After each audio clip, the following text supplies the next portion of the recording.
I never thought my grandmother's last act of love would feel like a prison sentence. But here I am, standing inside a beachside cottage that smells like salt and old books and something I can't name, holding a legal document that says I can't leave for 6 months. 6 months. I have a research grant. I have tide charts. I have 17 unread emails from my thesis advisor. And apparently, I also have an inheritance clause.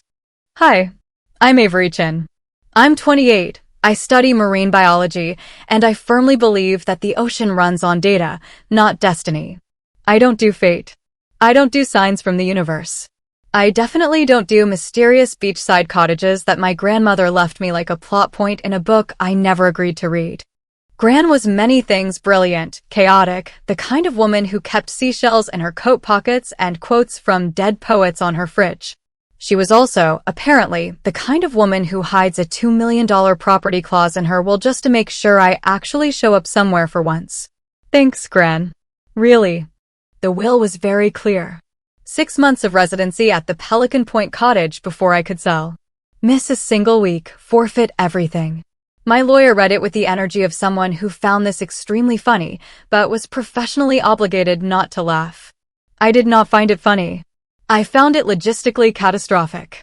But $2 million is $2 million. And I'm a marine biologist. We're not exactly swimming in disposable income. Pun absolutely intended. So I packed my laptop, my underwater cameras, 3 months of research data, and absolutely zero expectations. Remote work from a beachside cottage. 6 months. How bad could it be? The answer, as it turns out, is strange. Not bad. Just very, very strange. The cottage itself is beautiful in that aggravating way where you want to be annoyed at it, but can't. Wraparound porch, sea glass wind chimes, a kitchen window framed perfectly against the water like the house knew what it was doing when it was built. My grandmother had taste. I'll give her that. My research setup was installed by day 2. Monitors, hard drives, 3 different salinity measurement tools, a whiteboard covered in migration patterns. I turned the guest room into a field lab. Gran would have either loved it or been personally offended. Probably both. I had a system. I had a schedule. I had, against all logic, started to feel like this might actually work. And then I noticed the cottage next door. Lights on at odd hours. A canvas propped against the railing every morning, different every time. Music drifting over the fence, something soft, instrumental, the kind you don't play for anyone else. I told myself I wasn't curious. I'm a scientist. I observe. I record. I don't involve myself in things that aren't data points. But there's something about seeing the same person stand at the water's edge every single morning, just standing, not swimming, not moving, just watching the ocean like it owes her something. It gets into your head whether you want it to or not. Her name, I eventually learned from the mailbox, was Celeste. Celeste Marine. No last name on any social media I could find. No website. No exhibition listings, even though the painting on her railing every morning was clearly the work of someone who knew exactly what she was doing. She kept to herself so completely that for the first 2 weeks, I genuinely started to wonder if I was imagining her. I wasn't. The night everything changed, it was past midnight. I'd been up running tide analysis and stepped outside for air, and there she was. Standing in the ocean.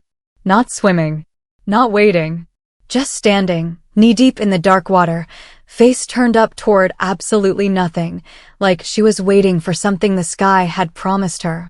The rational explanation was nothing worrying. People do that. People stand in the ocean. I stand in the ocean. I was about to go back inside when she turned, and I realized she could see me watching. I braced for awkward. She spoke first. Your grandmother told me someone special would come. Her voice was quiet enough that I almost missed it over the tide. I didn't believe her. A pause. I should have. She turned and walked back to her cottage before I could say a single word. I stood there for a long moment, bare feet in the sand, the research data waiting for me inside, every sensible synapse in my brain telling me to let it go. I'm a scientist. I deal in facts.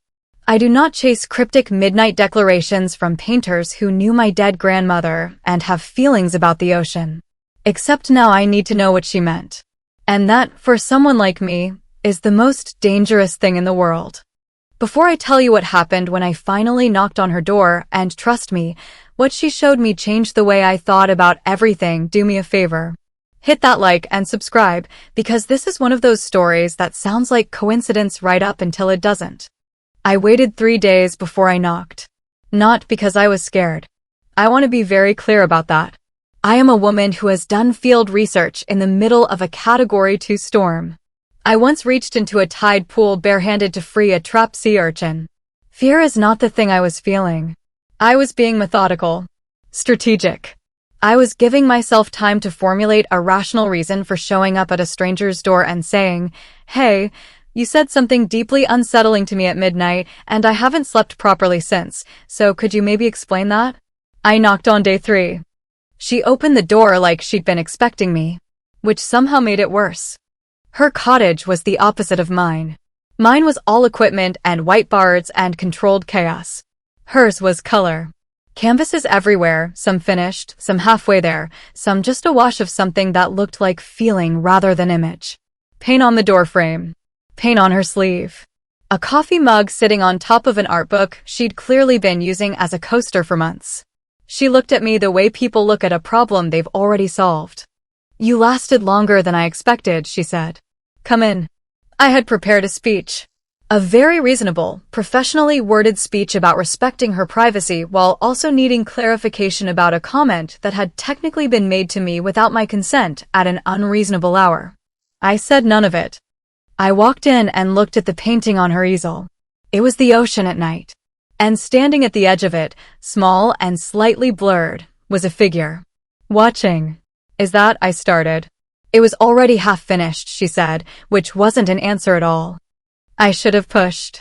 Instead, I looked at the painting for probably 30 seconds longer than was socially appropriate, and then I said the most articulate thing I could manage. "What did you mean?" "About my grandmother. About someone special." Celeste was quiet for a moment. She picked up a brush, put it back down. Her version of fidgeting, I would later learn. "Elena talked about her family a lot. She talked about you the most." She looked at me then, direct in a way that made me want to look away. "She said you were the one who needed the ocean most, but kept the most distance from it." I opened my mouth. Closed it. "I study the ocean." "I know." That small, slightly maddening, almost smile. She knew too. That was the whole conversation. She offered me tea. I declined out of sheer self-preservation, and I walked back to my cottage feeling like I'd opened a door I hadn't meant to open. The scientific thing to do was to leave it alone. Document the interaction. Move on. I went back the next day. And the day after that. It happened gradually, the way most things that rearrange your life tend to do. She'd be painting when I knocked, and she'd just leave the door open, an implicit invitation. I'd make myself useful, wash a brush, read on her porch, eventually talk. She listened the way almost no one listens, like she was actually storing what you said rather than waiting for her turn to speak. I told her about my research. About bioluminescent algae. About how the ocean has its own communication system, and we've barely scratched the surface of understanding it. She didn't nod politely. She asked questions I hadn't thought to answer yet. And she told me things too. Slowly. Carefully. Like she was deciding how much to trust me in real time. She'd grown up on the coast of Valencia. She'd come here 6 years ago for what was supposed to be 2 months. She'd never left. She didn't explain why, and I didn't ask. I could feel the edges of something there, something tender, and I was surprised to find I didn't want to push. But here's the thing nobody tells you about spending time with someone who sees the world in color and light while you see it in data and pattern. At some point, the gap starts to feel smaller. And that is deeply inconvenient when you're supposed to be counting down days until you leave. It was a Thursday when things shifted. We'd been walking the shoreline after dinner, her idea, my reluctant agreement, when she suddenly stopped and pointed out at the water. I looked. I saw nothing. She crouched down, patient, and said, "Wait." And then I saw it. Just below the surface, a slow pulse of blue-green light. Bioluminescent plankton, disturbed by the current, lighting up in a chain reaction under the dark water. I have studied this phenomenon for 6 years. I have written 11 pages about the cellular mechanics of dinoflagellate bioluminescence. I know exactly why it happens. And I still grabbed her arm. She looked at me when I did it. I looked at my hand. Neither of us moved. Beautiful, right? She said softly. It's dinoflagellates, I said. Mechanically stimulated light emission. A pause. It's also beautiful. She laughed, not at me, which I appreciated. With me. Like I'd said something she recognized. When I finally let go of her arm, the loss of contact was more noticeable than I wanted it to be. That was the night I stopped pretending I was just being a good neighbor. She walked me back to my door. We stood on the porch for a moment too long, the kind of moment where you're both aware of it and neither of you names it. The light from inside was warm behind me. The sea was dark behind her. She looked like one of her own paintings. Avery, she said. Just my name. Like it meant something. Yeah, I said. Which meant absolutely nothing. She nodded once, like I'd confirmed something she suspected, and walked back toward her own light. I went inside. Sat down at my research desk. Stared at the migration data I was supposed to be analyzing. Opened a new document. Typed, she said my grandmother was right about me. Stared at it. Deleted it. Opened it again and typed it back. Because here's the problem with being someone who lives by evidence. The evidence was starting to point somewhere I hadn't planned for. I've tracked ocean currents across 3 continents. I know how to read a pattern when I see one. And this, whatever this was, had a pattern. The question was whether I was brave enough to follow it. And right before I got the answer to that, Celeste did something that completely dismantled the last wall I'd been keeping up, and I need you to be subscribed before I tell you what it was. Seriously, hit that like and subscribe right now, because what she showed me next changed the way I thought about my grandmother, about this cottage, and about everything I thought I knew about coincidence. Enjoying the story? Subscribe now and never miss a single word. She showed me the paintings. Not the ones on the easel. Not the ones drying against the walls. The ones she kept in the back room, stacked in careful order, turned face in like she wasn't ready for them to be looked at by just anyone. She'd never shown anyone, she said. She said it simply, the way you say a fact you've made peace with. I didn't ask why she was showing me. I was afraid the answer would be too much and not enough at the same time. She pulled the first one out and turned it around. My grandmother. Younger than I ever knew her, standing at the water's edge with her shoes off and her head thrown back, laughing at something outside the frame. It was so specific, so utterly her, that my chest did something embarrassing and immediate. I pressed my fingers to my mouth and said nothing for a long moment. She used to sit for me, Celeste said quietly. Every Sunday for almost 4 years. We'd talk the whole time. She was the first person who made me feel like my work mattered. She paused. And the last person who told me to stop hiding in it. I looked at her. She said that to you? She said I was using the painting to avoid living in the painting. A soft exhale. I told her that was the most insufferable thing I'd ever heard. The corner of her mouth moved. She said, good, remember it. That is, word for word, something my grandmother would say. I laughed despite myself, one of those laughs that comes out wet around the edges, the kind you don't entirely plan. Celeste looked at me when I did it, and something in her expression shifted. The careful distance she kept like a second skin. I watched it slip, just slightly, just enough. She pulled out another painting. This one I didn't recognize at first. A cottage at dawn, warm light in one window, the figure inside barely visible, but somehow completely present. It took me a moment. Then it didn't. That's my window, I said. Yes. You painted this before I got here. She was quiet for exactly 1 beat too long.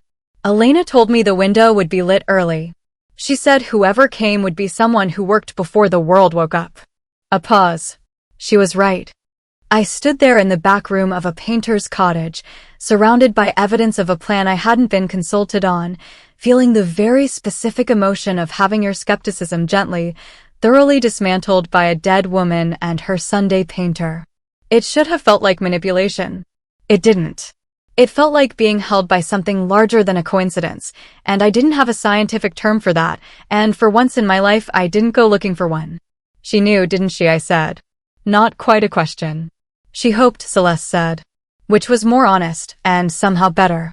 We stood there for a moment in the quiet. Outside, the tide was doing what the tide does, completely indifferent to the fact that two people were standing in here with the full weight of something unspoken between them. I was very aware of how close we were in that small room. How the light was low. How she smelled like linseed oil and something warmer underneath it that I had absolutely no business noticing. I should have said something smart. Something measured. Something a person with a research grant and 17 unread emails would say. Instead I said, I don't believe in fate. I know, Celeste said softly. I believe in data. In patterns. In things I can measure and document and explain. I know that too. She wasn't moving away. And I cannot explain, I gestured vaguely at the room, the paintings, her, all of it, any of this. She looked at me for a long moment. Then she said, very quietly, maybe you don't have to. I don't know which one of us moved first. I think it was me. I think I closed the last foot of distance between us like I was making a decision I'd been running calculations on for weeks without admitting it. And then her hand came up to my face, paint-stained fingers and all. And she kissed me like she'd been patient long enough. It wasn't dramatic. No music swelled. The tide outside didn't pause to acknowledge us. It was just warm and certain, and so completely unlike anything I'd planned for when I drove up to this cottage with my laptop and my countdown calendar that I almost laughed again, except I didn't, because I didn't want to stop. When she pulled back, her forehead rested against mine. Your grandmother, she said, a little breathless, was an extraordinarily irritating woman. The absolute worst, I agreed. I was smiling so hard my face hurt. She laughed real, full, the kind she didn't hand out easily, and the sound of it in that small room full of her paintings felt like the best data point I'd ever collected. I walked home along the shoreline that night with my shoes in my hand. The water was cold. The stars were doing their thing. And somewhere in the data-driven, evidence-based, deeply practical mind of Avery Chen, something quietly, irrevocably rearranged itself. I still have 4 months left on this inheritance clause. For the first time since I arrived, I'm not counting down. If you've ever had something find you when you stopped looking so hard, a place, a person, a reason to stay longer than you planned, hit that like and subscribe. Because Avery's got 4 months, Celeste has a back room full of paintings, and my grandmother was playing a very long game. And we are just getting started.